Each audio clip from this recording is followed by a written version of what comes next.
Welcome back, everyone. My name is Tweety Lee, APAC Marketing Manager from Dynata.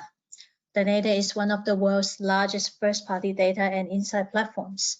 The company has built innovative services and solutions around its robust first-party data offering to bring the voice of the customers to the entire marketing continuum. We are very pleased to co-host this webinar with Market Research Society Singapore.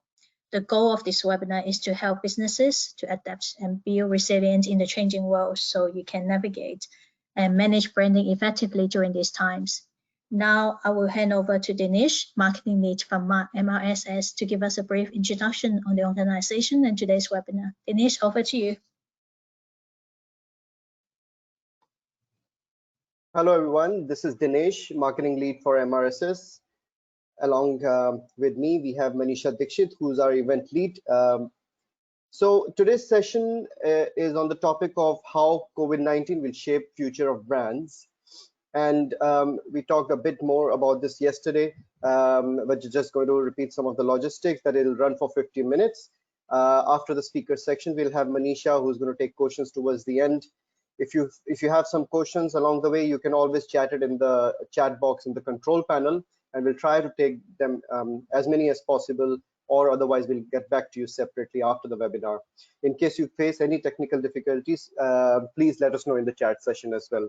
Now, our speakers for today are Craig Griffin from Fuel Research and Consulting and Neil Gaines from Tapestry Works. I'll directly hand it over to them to take us through this brilliant session. Over to you, Neil.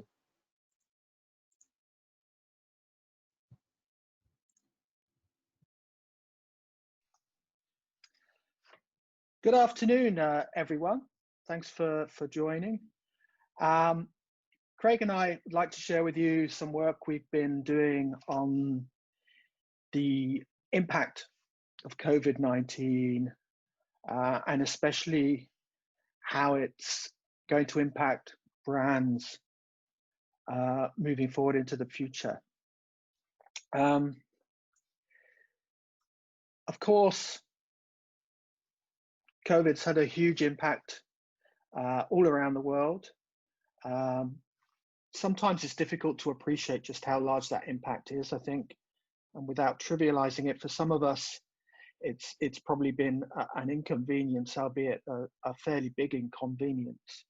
But for others, it's been life-shattering. And so what we want to do is take a look beyond the sort of more immediate and visible signs that we can see of its impact, and think about the longer term changes that we're likely to see, and especially what these mean for brands and businesses. And we're going to focus on 7 themes, and they fall into 3 areas. So firstly, sort of the fundamentals of branding. And then we want to talk about some emerging need states. And finally, the way that customer experience is changing. And I need to acknowledge that this is not just our own work, but is sort of built on the shoulders of giants, as they say. And a global desk research study that was conducted across 17 different countries, led by some very good friends and colleagues in Milan in Italy, called Beyond Research, who of course were among the first people who experienced the lockdown, apart from our friends in China. And this is a huge piece of desk research. As I say, it looked across 17 countries, and among those countries were China, Singapore, and Thailand.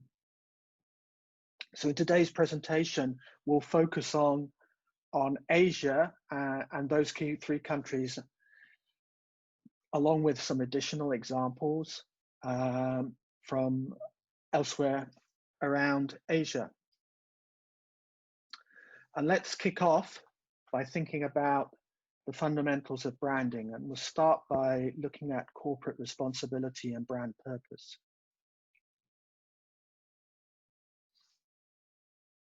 Warren Buffett once wisely, as he often does, said, only when the tide goes out do you discover who's been swimming naked.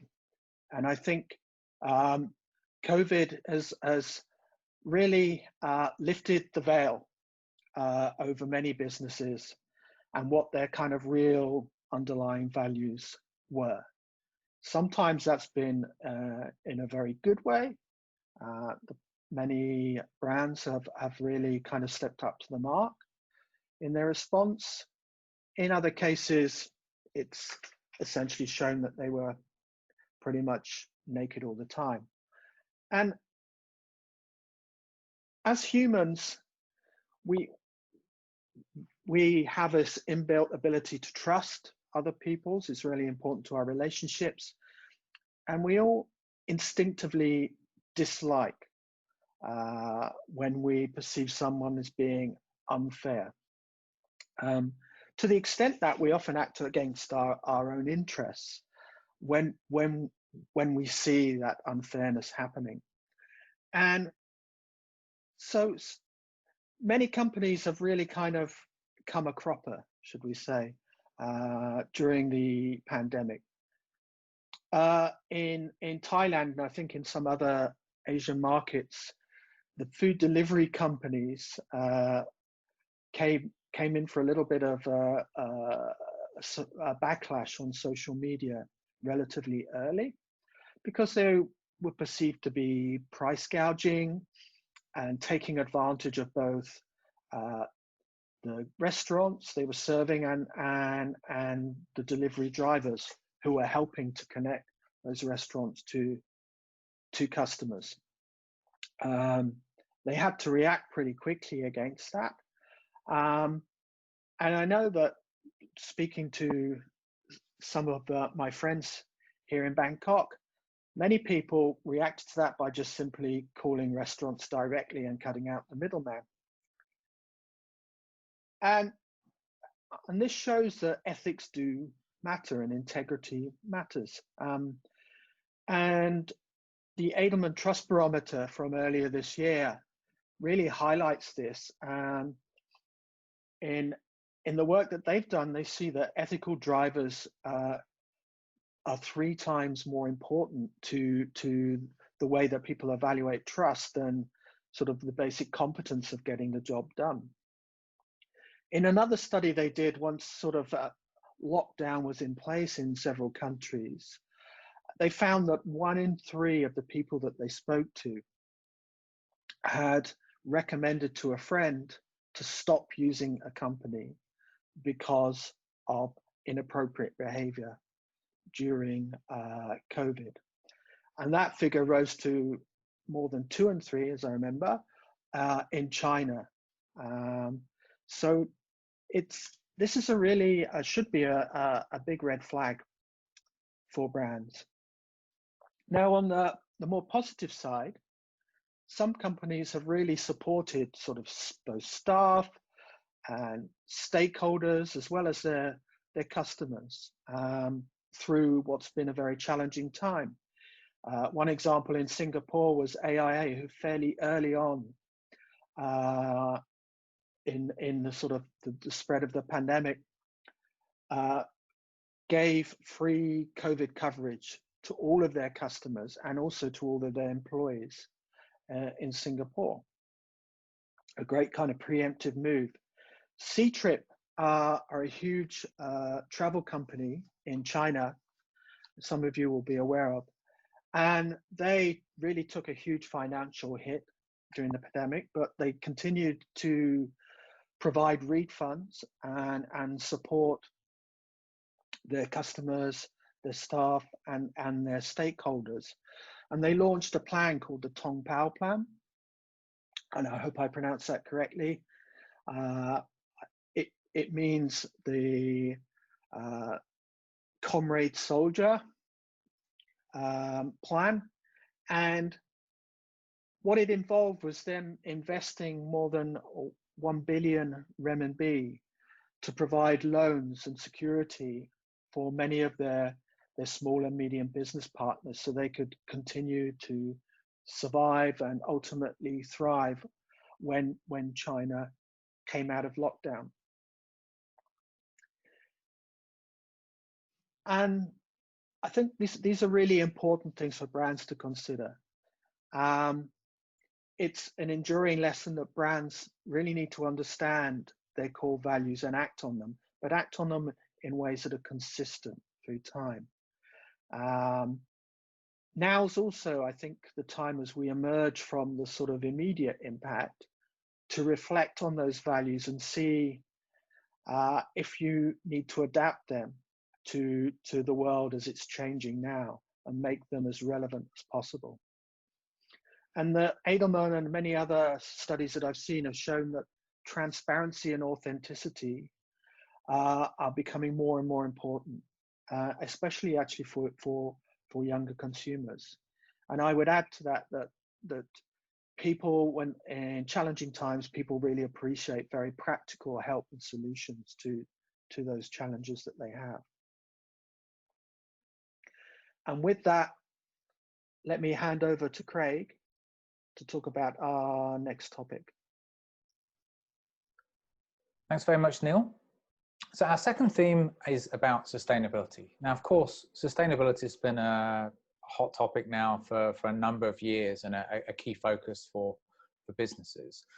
But we believe actually the pandemic will both re-energize the movement, but also redefine it to take on new meanings. But before I get into that, I'd like to share with you a heartwarming story set in Thailand, which broke 2 or 3 months ago, and it was during lockdown in Thailand. And we saw these rare lockerhead turtles return to Thai beaches to lay their eggs in record numbers. And that just really taught us all a lesson that actually when we as humans stop our usual activities, we allow other species to coexist with us. And this is increasingly becoming an issue. We've been told now that the pandemic happened because of our increasing encroachment onto the habitat of the wildlife. And as we continue to do this, we can expect more pandemics in future. So this really should be a huge wake-up call for us and re-energize the environmental movement. But sadly, despite becoming increasingly aware of that link between ourselves and the environment and the pandemic, we're seeing at the same time a huge increase in plastic waste. And that's quite simply because our own concerns for our own safety of ourselves and our family and friends trumps our environmental concerns at this point in time. So we're using more plastic to protect ourselves. So if we think of like home delivery with food, often comes with single serve plastics, often wrapped in lots of plastic, but also the personal protective equipment that we're wearing. Our masks often are disposable, and we're seeing now lots of these are washing up on shores around Asia. And this is a common issue throughout our work, that we're seeing these tensions between different things, and often this is where there's huge insight and huge opportunity. Now, one thing the pandemic has done, of course, is restricted the free flow of goods and of people, and this impacts different countries in different ways.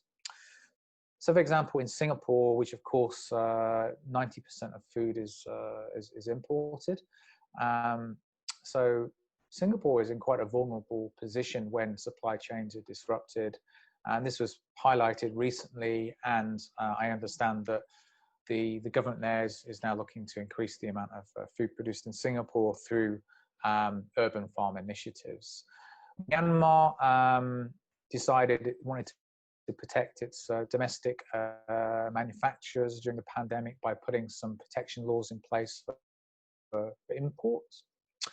And here in Thailand, where I'm based, we saw the huge impact that the pandemic has to the economy. And this was because of largely because of tourism, which is 15% of GDP in Thailand. So of course, when the borders were closed, no tourists coming in, then there were millions of businesses in places like Phuket and Samui, which were affected, which had nobody buying their goods. And this really showed in Thailand's case, how vulnerable it was to the pandemic. So the key theme between all these examples is vulnerability, and governments around the world and in Asia are looking at how to redesign their economies and their societies to be more resilient and self-reliant. I think that's the key word here. So that's what we mean by redefining sustainability.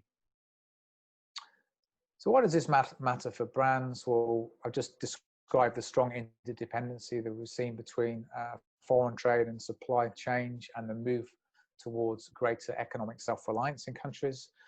But also the economic fallout from the pandemic is leading to a huge amount of vulnerable people, many millions of people now falling under the poverty line. And brands have been, many brands have been active in helping people, and this will increasingly be expected and sought after.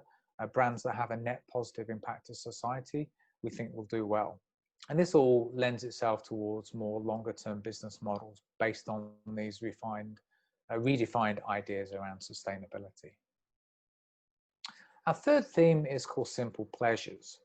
And this reflects how during lockdown, with many of our usual entertainment choices not available, we've sought to look for simple pleasures in the home. Now, often during our lives, personally, we may face a crisis which makes us look inside, become really introspective. But this seems to be happening on a collective basis now. So our society could be described as having a dark night of the soul, where values in society are getting reset. We're focusing on what's truly important in life and looking at how we can find happiness and joy in the middle of a pandemic. And for many of us, this means the home becomes the focal point of our lives. And here's some example of some of the simple pleasures that we've turned to. Many of us have turned to cooking and baking with our families, the simple enjoyment of those day-to-day activities. Maybe we've dusted off the board games that we haven't played for years. A lot of us have been tending to our gardens, although in Asia that tends to be on our balconies. All these ways that we've found some joy from some simple pleasures. One thing that's been really interesting is the language that's used during the pandemic. So we've heard the language of essential and non-essential, and typically it's applied to work and workers. Now, clearly there are very obvious heroes during a pandemic, the people that are saving our lives, particularly the doctors and the nurses. But I think we've also become more aware of the everyday heroes, the people in our community that help us to lead normal lives when we're faced with a disruption to global supply chain. So I'm talking about the Grab drivers that are delivering our food, the retail assistants, all those small businesses in our local community that help, that are fighting to survive and help us to maintain some semblance of normality. So why is this important to brands? Well, brands often talk to our aspirations. Now, in the middle of a pandemic, a lot of our aspirations are taking a back seat, and we focus very much on finding enjoyment in the now. And our brands need to reflect these changing moods and mindsets. At the same time, though, we still need to feel a sense of progress in our lives. That's an innately human need that we have. So brands can look to see how they can help us to feel this sense of progress. But of course, with uncertain futures, we are increasingly finding joy in the moment. In the moment is important. So, what can your brand do to bring fun and joy? Our fourth theme is about health, and of course, health in the middle of a pandemic has been an intense focus for us all. And indeed, we think that every brand in one way or another is now a healthcare brand, in the sense that every brand can be doing something to help us with our health and well-being. The first responsibility a brand has is as a first line of defense against the virus. So I think we've all had these experiences of going shopping in these COVID times, eating at restaurants, and seeing these extreme measures that businesses to help us keep safe, to protect us from the virus. That includes more forms of contactless payment available to us as well, to minimize the interaction between humans. This picture on the right is interesting. Just a few days ago in Korea, there was a news story about how the bus shelters have been incorporating the temperature checks to help us to check that whether our temperature, whether we have a fever or not, so we can see, obviously that's an indicator of the virus, but also incorporate some UV rays in the bus shelters to actually kill the virus.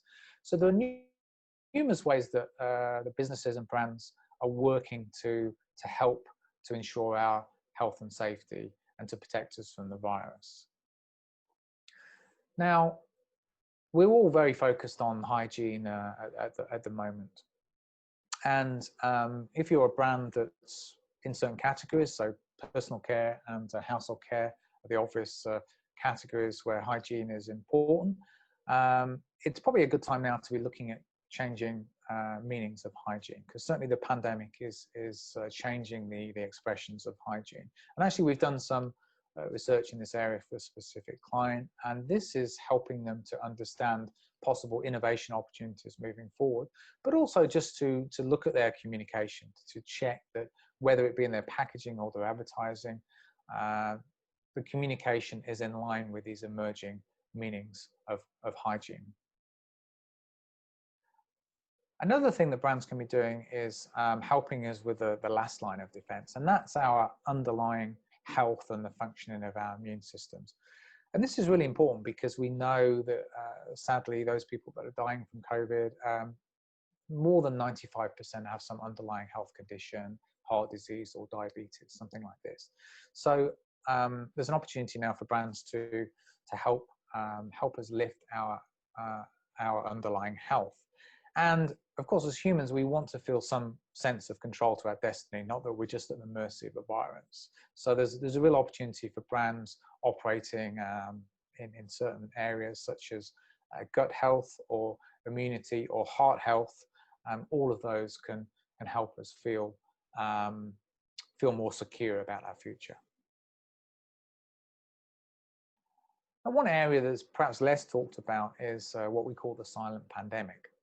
And Stephen Taylor, in his book, The Psychology of Pandemics, basically said that during a pandemic, this aspect is somewhat ignored and may actually have the greatest impact. So the emotional and mental strain of living during a pandemic, and not just the lockdown, but the economic fallout afterwards, the impact it has on our concerns about our futures, our jobs, our businesses. And again, this is an area that, you know, there's a lot of research that supports that even before the pandemic in Asia, we're becoming more stressed out. There's more mental health problems, and people are increasingly looking for solutions. So here's a news story from Singapore about a lady that during lockdown bought more than 50 plants to help her cope with stress. So again, brands can look to address need states that people have around addressing their anxiety needs or enhancing their mood, increasing their focus, helping them with sleep. Those are some obvious examples of things that people will be suffering with during this time in which brands can help. So why does this matter for brands? Well, as we said in the beginning, all brands, we believe now, in one way or another, are healthcare brands and can be doing something to help. There's many opportunities for brands to innovate, to address emerging physical and mental health needs. And of course, we see new emerging meanings now in health and hygiene, which might call for a review for some brands, communications in certain categories, and also lead to opportunities for innovation. So I'm now going to hand back to Neil, who's going to talk through the next thing.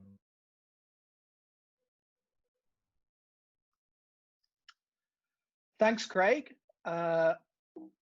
our next topic is really how COVID has made us think more locally. So although it's obviously a global pandemic and it's pretty much affected every country around the world, disrupted supply chains and trade, it's stopped people traveling. Really, the most effective solutions we've seen are all very local, even down at the sort of community level. And I think we've seen around Asia, the local communities have really rallied around to help each other. In Thailand, a project called the Pantry of Sharing was launched in Bangkok, has now spread all around Thailand. And very simple principle, people who could afford it would buy basic foodstuffs, non-perishable foods, basic hygiene, and put them in a pantry. And then those who were struggling were encouraged to come and take what they needed. A great kind of community-based solution to help people get through. And brands have also been playing their part, and I think really strengthening their ties with local communities. And I've got 3 examples here on the right. Sederhana and actually several other restaurant chains in Indonesia, they realized the importance of the essential workers. So even while they were adapting their business models to one that was focused on delivery, they made sure that the people doing the deliveries were getting fed and were okay. In Thailand, Tops is one of the biggest supermarket chains, and they've been working on an initiative to help Thai farmers to sell their summer fruit and to sell it at a price that's guaranteed and helps sustain their businesses wherever they are in Thailand. And then finally, a kind of a great little story about those pets that get forgotten. So when Wuhan locked down in China fairly early on, it happened pretty abruptly, and many pet owners were separated from their pets. So Royal Canin stepped in and made sure, and by giving away free pet food, made sure that they're all fed and kept happy until they could be reunited with their owners. And that's part of, to go back to our theme of brand purpose, that's part of an ongoing initiative that they have to support pet shelters.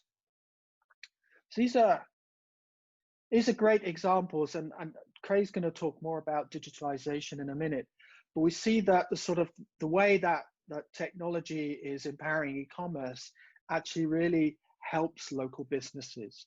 So it helps them to reach out to potential customers, but it also helps put customers in touch with exactly the right business for them, with exactly the right product or service, be that in their local neighborhood or even, say, in another part of Thailand. And I think this focus on localization really matters, and it's one of the strongest trends we found actually in the global study. So in France, people were talking about supporting their local farms and their local cheese shops. In Australia, they talked about buying local brands rather than international brands. So I think there's a real opportunity here for local brands to continue to strengthen their local ties and become more integrated with their communities. It's a very different set of issues for global brands we haven't really touched on today, but there is already a trend towards a sort of local brands having a much stronger position in many markets, because those economies of scale and advantages of mass marketing becoming much less important than they used to be. So global brands have already started sort of customizing their offerings and messages to local markets. And I think that's something they're going to have to do more and more.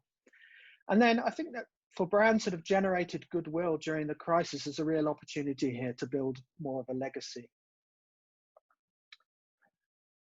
And that brings us to this customer experience issue of the paradox, as I put it, between personalization and data privacy. And that COVID, again, I mean, this is something that was already happening, but COVID has really thrown a spotlight on this issue because it's just so much more in our faces now than it ever was.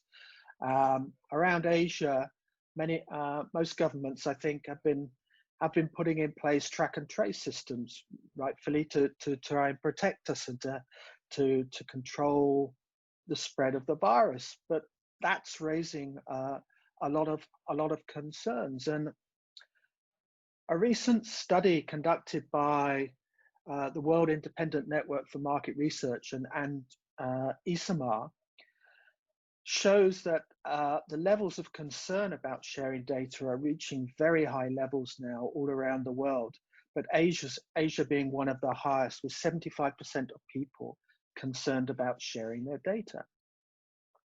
In the same study, around half of people actually had a personal experience of where they thought their data had been misused. This should be a big concern for brands. And a little story from Hangzhou highlights where the limits might be.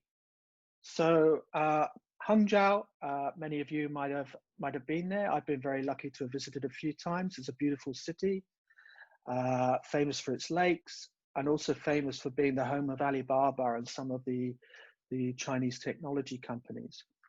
And there, the local government decided that the track and trace data gave them a great opportunity to build something more substantial. And they proposed broadening the use of that app to include other kinds of personal health data. So essentially they could link it to people's medical records and lifestyles and give them some kind of index of healthiness and risk. That didn't go down very well with the local population, and there was outrage on social media. And I think the lesson is that people can accept some level of intrusion when it's to address a public health threat, and therefore when there's a very big benefit to them. But you can't take it too far. They don't want more intrusion into their personal lives. So I think the lessons here are clear. Although there's great opportunities with digitalization for personalizing services, there are also huge risks for brands. And again, this is an issue that came out in the Edelman Trust Barometer earlier this year as being one of the biggest issues moving forward. So I think the lesson is for brands to be very clear on how and why they intend to use data to improve specific customer services, and then use that privilege to give customers more control over their own data and use that as a way to build trust rather than destroy it. And with that, let me hand back to Craig. Thanks, Neil. So our final theme is about accelerating digitalization. And, you know, of course, we've all during the pandemic been forced to do more things online, whether that's buy groceries, whether it's work from home. Sometimes that's even socializing with family and friends that we've not been able to meet personally. But the question remains, is this something that's going to stick, or will we sort of go back to our old ways? Now, of course, in posing that question, we have to remember that there's no, even coming out of lockdown in many countries, there's no immediate return to normal. So, I'm sure we will have all faced these things where we go shopping or go to an entertainment complex, and you know, we have to comply with social distancing, we have to wear our masks, we're getting our temperatures taken. It's a very different experience to what it was pre-COVID, and it's, you know, hardly a sort of relaxed, carefree experience. So there's no real immediate return to a pre-COVID world. But I think it's worthwhile not just looking at it from a consumer habits perspective, but also looking at from how how businesses have had to respond. So for some businesses traded through physical premises, they had to adapt quickly just to continue with their business. So we saw things like car showrooms being brought online to have virtual showrooms. We saw virtual viewing of real estate, those kind of initiatives, which were all about continuity. But this investment is not just about continuity during a pandemic. We know that we're going to face very tough economic times ahead, and businesses are looking at how can they use digital channels to be more future-proof, because we don't know what's around the corner. We don't know when we may face another lockdown or another pandemic. So increasingly being future-proof and resilient, but also businesses are looking at their cost structures, given the challenging economic times that surely will lie ahead. So that's also driving investment. Now, of course, for a lot of businesses now, a lot of small businesses, it's very much the case of digital first. And as Neil mentioned before, what's happening with the technology now with channels, we have things like Facebook shops available, which allow retailers to trade without having a physical store. So this is surely set to continue the acceleration. And I think there is now an emerging consensus that we are facing a huge period of digital acceleration. I mean, McKinsey back in May said that in the space of a few weeks during that lockdown, we'd vaulted about 5 years forward. And we believe that's certainly true. That question remains, how much of our behavior can be replaced by online means? And I think shopping is a good area to look at, and particularly the online marketplaces, which have really improved their digital experiences in the last 2 or 3 years. So they've introduced a lot of gamification approaches, such things like flash sales and quizzes and coins. And in the case of Alibaba in China during the lockdown, actually getting the store assistants to do live streaming via Alibaba channels. So there's a lot of innovation within these online marketplaces, and they're trying to replicate the sense of fun, discovery, and adventure that we naturally experience when we go shopping via traditional means. Then the question is, to what additional shopping experience. So certainly where I live in Thailand, there is a variety of different retail formats, from amazing department stores as good as any in the world, to night markets, to traditional floating markets. So lots of different formats there. And then if we really think about the different needs that are being met through these formats, the need to relax, the need to escape, the need to connect with people that are selling the goods, the need to socialize with our family and friends. So there's a variety of different needs that have been met by existing shopping channels. Why does this matter for brands? Well, the accelerating digital adoption is, as more people experience your brand online, is changing the way, changing the control you have over your brand. So this needs to be factored in when managing your brand. And certainly digital experiences are getting better, but as we've seen, they can't really meet the full range of need states that people have, particularly those social need states where we're shopping with family and friends. But of course, it's important to understand that different channels have very different needs. So if you're managing a certain channel, or if you're a traditional retailer, it's important to be really clear on the needs that that specific channel is delivering to, and make sure that you're offering best-in-class experiences in that channel. So those were our 7 themes. I hope there was something thought-provoking there that's given you some ideas. And I really want to just leave you with one final thought, one final message. And now, of course, society and culture is always in flux. But of course, there are times in history when the rate of change is accelerating. And this current pandemic is one of those where there's this huge social change happening. So really, for brand owners, it's important to be on top of these changes, to understand them, so that you can make sure that your brand stays culturally relevant. And the work that we've been doing in this area to understand the change and to help brands through this change, we've launched an initiative called Culture Kitchen. So there's more on our website about the work that we do. But also, if you found these 7 themes interesting, there's more detail in a PDF book, which is available on the themes that can download from our website. Otherwise, feel free to reach out to us via our number or email addresses here, and we'd love to have a conversation with you about our work. So that's all from us. I think now we're going to take some questions.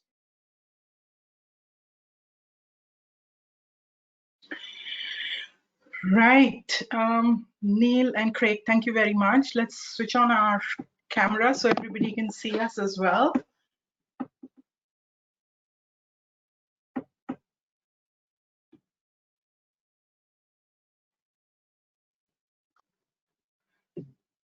Can you see me okay? Absolutely. And you hear me okay? Yes, absolutely. Hello. Yeah. Sorry. Great. Good to see you, Craig. And yeah, so thank you so much. That was really interesting. And I was really struck by how much there are sort of contradictions that you see in the way things are, right? You've got local and global, you've got privacy and safety, and all of those dilemmas that people are sort of negotiating through. So we've had some questions coming in. Let's dive straight into it. And it's related to this idea of flux that you're talking about. And so because there is so much change, it's really a question about, with so much change for both companies and consumers, how can brands navigate that inability to make plans? Joe, well, let me say something. I'm sure Craig will have something to add. Yes, it's very challenging, of course. And what I would say is there are some things we're more certain they're going to happen. So we all know that there's going to be more digitalization. So if companies obviously haven't been looking at that, I think that during COVID, they've started that process. But there's also approaches to planning that can help. And one that we've been using around COVID is this sort of idea of scenario planning. And I'm not sure people may have come across that, or at least heard that name. The principle is quite simple. It's not you plan for one distinct future, but rather you think about what are the most likely things that are going to happen in 6 months or 12 months or 5 years. Create 2 or 3 or 4 alternative scenarios for how the future might be, and then think about, okay, if those are going to happen, where would we need to be? So at least you kind of have a plan for how things might turn out in the future. But you have alternative plans because you know that there are different ways that the future might go. Craig, do you have anything to add to that? Yeah, I think I think there's 2 things going on here. So I think firstly, individual countries, things are changing very quickly. For example, going in and out of lockdown at very short notice. So there's a lot of quick change that businesses need to manage. I think in the work that we've done with the 7 themes, one thing that struck us is actually how consistent those 7 themes have been for the last 3 or 4 months. So we weren't quite sure when we started out, when we started writing and doing the research, whether we could talk about these themes in 3 or 4 months. But what we're finding is they're still very relevant, but actually our understanding of them gets more nuanced over time, and we start to see the linkages between the different themes. So I think the 7 themes we've identified gives everyone a framework to look at the change that's happening, but then at the same time, there's lots of sort of micro things that are happening that we all need to keep in touch with. Yeah, it's great to know that there are some themes which are consistent. And so, talking a little bit more about those 7 themes, because this was done across many different countries, right? You have 17 countries. Did you find that there was, so did you find that there were certain themes which were more predominant in Asia versus in the other markets, or has it been quite consistent across? So if you're thinking about Asia and brands targeting Asian markets, would you emphasize on some of those more than the others? I wouldn't divide it by region quite in that way. To be honest, the themes were pretty consistent around the world. I think I highlighted localization, one that was very strong everywhere. But I think we see all the 7 themes pretty much all around the world, sometimes a little bit more advanced than others. And of course, sometimes that just reflects, like, for example, if we talk about digitalization, which was the last thing we touched on, that very much depends on how well a country is developed in terms of the technology. And China actually is probably more advanced on that than any other country in the world.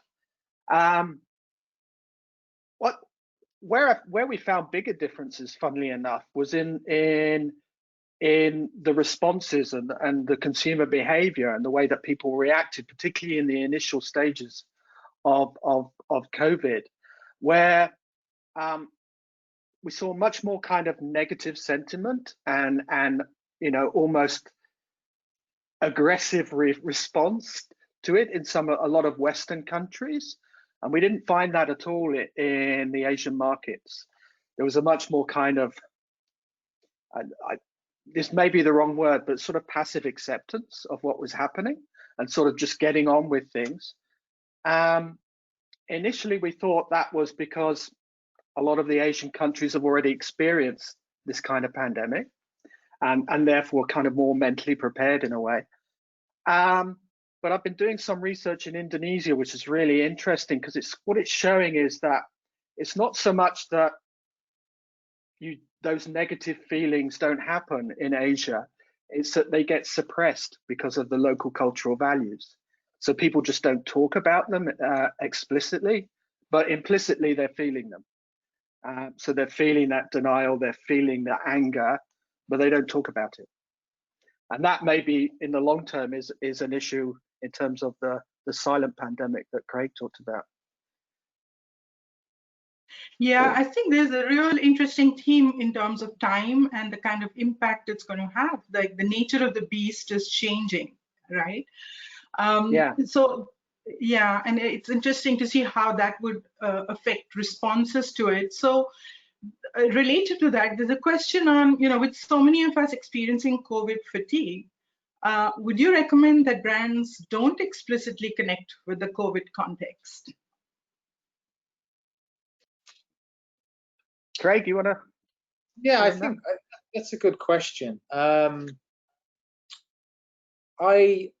think the most important things for brands to focus on is some of the mindsets that that COVID is causing. So yeah, perhaps I think you're right that there is this sort of fatigue and everyone's sick of hearing and reading about COVID, but certainly the way that psychologically we're being impacted, and obviously I shared earlier about the silent pandemic and the kind of mindsets and emotional states that we're in. So I think that the key thing for brands is to resonate with the kind of mindsets that COVID create. Now, I've seen some brands do some very creative work, referencing implicitly the situations that we're finding ourselves in because of COVID. So I mean, my view on that would be, yeah, it can be done more implicitly and subtly. And if you're resonating with someone's current mindset and psychological state, then I think that would be fine. Yeah. So hygiene was one of the sort of issues that you talked about. Yeah. Do you find that the way people are thinking about hygiene has changed?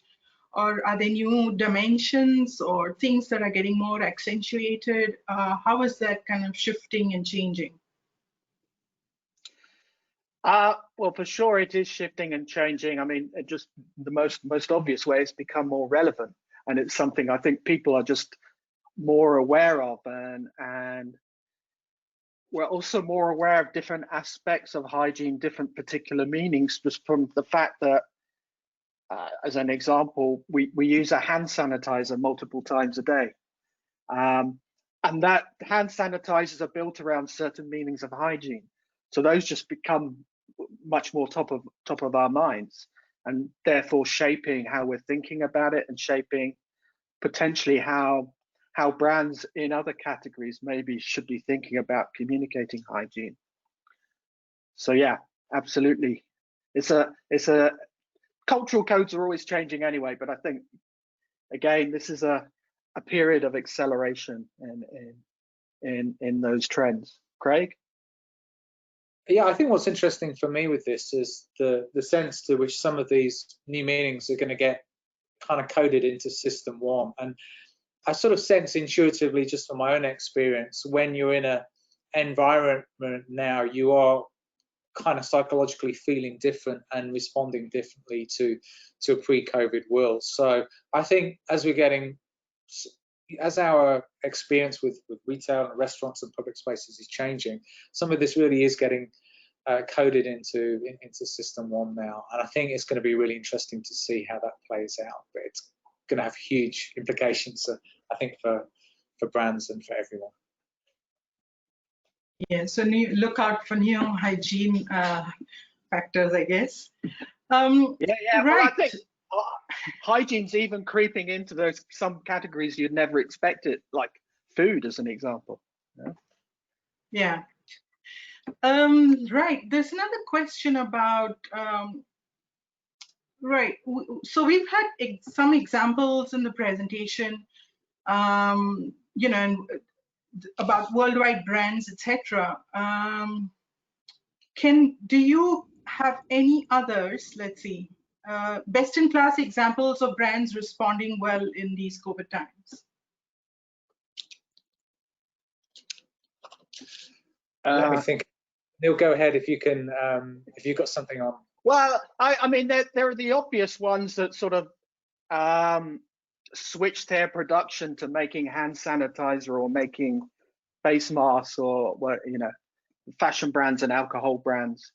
I think there are more interesting examples. One that comes to mind, which was kind of came out in the US, that when we were doing the sort of desk research, was some of the things that Nike were doing, which were quite interesting.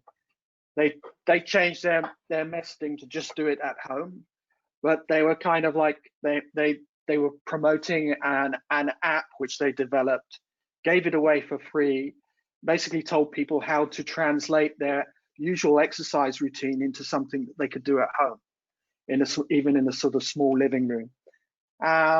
And then, of course, more recently, their response to Black Lives Matter and their, I don't know if you've seen their recent ad with a sort of the montage of people from all sorts of backgrounds and so on, which also acknowledges COVID and acknowledges that you can still play sport even when you can't do it in teams, etc., etc.